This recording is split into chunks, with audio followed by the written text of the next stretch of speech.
Good morning, students. So, first of all, I really want to congratulate you because you had completed your BCom first year. Now you are the part of BCom second year.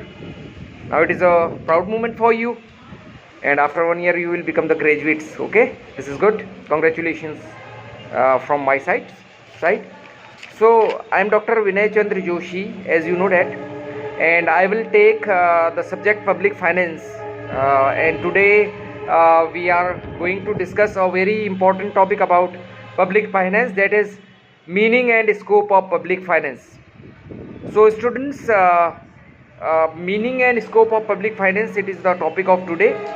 And first of all, when you are going to start a subject, first of all you must have to know why we needed this subject. Okay, why we needed this subject, why we required this subject. So basically public finance is the part of economics, and as you know that commerce is also the part of economics.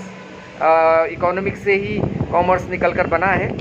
तो इसी तरीके से public finance की अगर मैं बात करूं, जिसको हिंदी में कॉल्ड राजस्व, तो ये भी इकोनॉमिक्स का ही एक पार्ट है. तो आज आपको मैं बताऊंगा कि पब्लिक फाइनेंस या राजस्व क्या होता है. देखिए, राजस्व के बारे में अगर हम बात करें तो पुराने ज़माने में बेसिकली होता क्या था कि एक राजा राज करा करता था और सोशल रिस्पॉन्सिबिलिटीज़ राजा की कंपैरेटिवली आज के ज़माने के हिसाब से कम होती थी. तो उस राजा का मुख्य उद्देश्य देश की सीमाओं की रक्षा करना होता था और देश के अंदर लॉ एंड ऑर्डर को मेंटेन करना होता था. तो इसके लिए वो कुछ करों को इकट्ठा करता था और उन करों को अपनी सेना पर और जो राज्य के अन्य व्यय होते हैं, जो राज्य के हित में, राज्य की जनता के हित में जो अन्य व्यय होते हैं, उनके लिए वो खर्च किया करता था.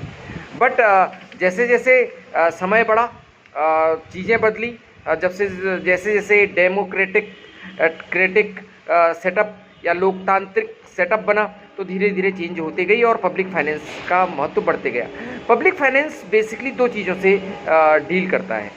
एक तो है राजस्व की प्राप्ति कैसे की जाए और उस राजस्व को खर्च कैसे किया जाए, है ना.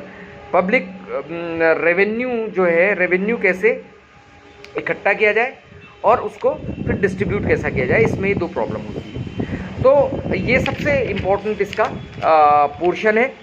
और ये जो पोर्शन है ये बहुत इम्पोर्टेंट पोर्शन है किसी भी अर्थव्यवस्था की, कि आपकी आय क्या है और व्यय क्या है. इसके बारे में हम डिटेल पढ़ेंगे पब्लिक फाइनेंस में या राजस्व में. अब सवाल ये उठता है कि साहब पब्लिक फाइनेंस का स्कोप क्या है, what is the scope of public finance. Public finance का स्कोप क्या है या पब्लिक फाइनेंस का क्षेत्र क्या है. अगर मैं बात करूँ स्कोप ऑफ पब्लिक फाइनेंस के बारे में या क्षेत्र के बारे में, तो जो टैक्सेशन है बेसिकली ये इसका एक इंटीग्रल पार्ट है, राजस्व का इंटीग्रल पार्ट है. देखिए, मैंने आपको बताया था कि राज्य की बहुत सारी रिस्पॉन्सिबिलिटीज़ होती हैं, जिम्मेदारियां होती हैं. उन रिस्पॉन्सिबिलिटीज़ में देश की रक्षा के अलावा के साथ साथ लॉ एंड ऑर्डर को मेंटेन करना, स्कूल्स चलाना जो मॉडर्न डेज में है, गवर्नमेंट स्कूल चलाना, हेल्थ सेक्टर पर ध्यान देना, इसके अलावा सर्विस सेक्टर पर ध्यान देना, एग्रीकल्चर पर ध्यान देना, इंडस्ट्री पर ध्यान देना, ये सारी की सारी चीज़ें. और सबसे इम्पोर्टेंट एक सस्टेनेबल डेवलपमेंट को सुनिश्चित करना और देश के आम व्यक्ति के जीवन स्तर को सुधारना. तो इसके लिए कुछ व्यय किए जाते हैं, है ना. तो ये जो व्यय किए जाते हैं, इन व्ययों के लिए बहुत सारा पैसा चाहिए होता है. तो ये पैसा बेसिकली पब्लिक से ही लिया जाता है, टैक्सेशन के आधार पर लिया जाता है. देख लीजिए,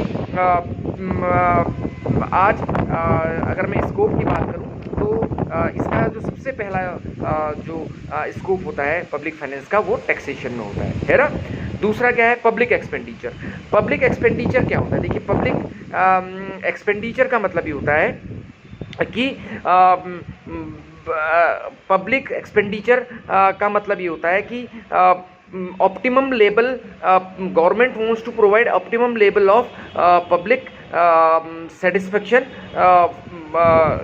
optimum level of public satisfaction वो क्या करेगी, जो पब्लिक एक्सपेंडिचर है उसको ढंग से पब्लिक में खर्च करने पर ही ये बात करी जाएगी। तो अल्टीमेटली पहला जो इसका स्कोप हो गया, पहला क्या है सब्जेक्ट मैटर अगर हम कहें इसका, या स्कोप कहें या सब्जेक्ट मैटर कहें, तो सबसे पहले टैक्सेशन में बात करेंगे, दूसरा करेंगे हम पब्लिक एक्सपेंडिचर में, तीसरा है पब्लिक डेप्थ की बात है, उसके बाद है फिजिकल फेडरलिज्म की बात होगी और फिजिकल एडमिनिस्ट्रेशन की बात होगी।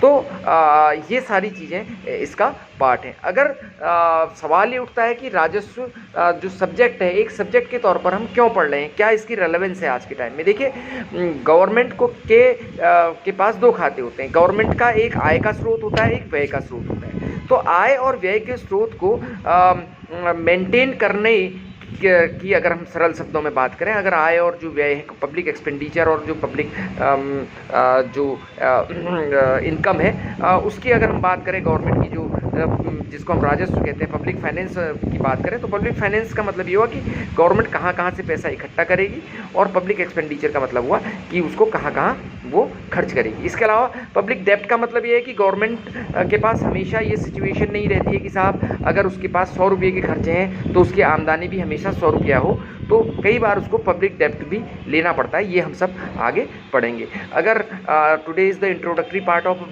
पब्लिक फाइनेंस, तो अगर आपसे कोई पूछे पब्लिक फाइनेंस का बेसिकली किस चीज़ से डील करता है, तो आप कहेंगे पब्लिक फाइनेंस इकोनॉमिक्स की एक शाखा है जो राज्य के आय और व्यय के बारे में महत्वपूर्ण सूचनाएं हमें प्रदान करती है, और ये सब्जेक्ट की इम्पोर्टेंस यहाँ से आपकी शुरू होती है। Later on I will upload another videos for you. ये आज इंट्रोडक्टरी पार्ट था। And today the weather conditions are not very good. आवाज़ भी आ रही है, हवा बहुत तेज़ चल रही है। आप अपना खूब ख्याल रखें। Definitely I will load some videos for you next time. Thank you. Have a nice day.